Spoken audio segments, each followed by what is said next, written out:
हाडांची काळजी, मगाशी तुम्ही म्हणालात तसं बोन डेन्सिटी सुद्धा कमी होते कारण एस्ट्रोजनचं तिथे काम आहे. तर हाडांची काळजी कशी घेतली जाते?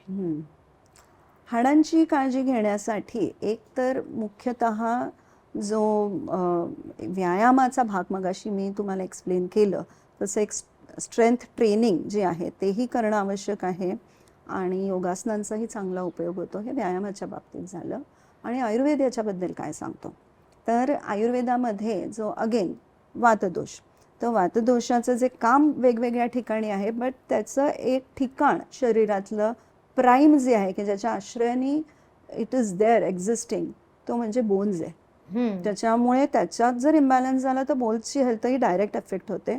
तसंच बोन त्याच्यावर जर आपण काम केलं तर त्याचा उपयोगही डिरेक्टली होतो.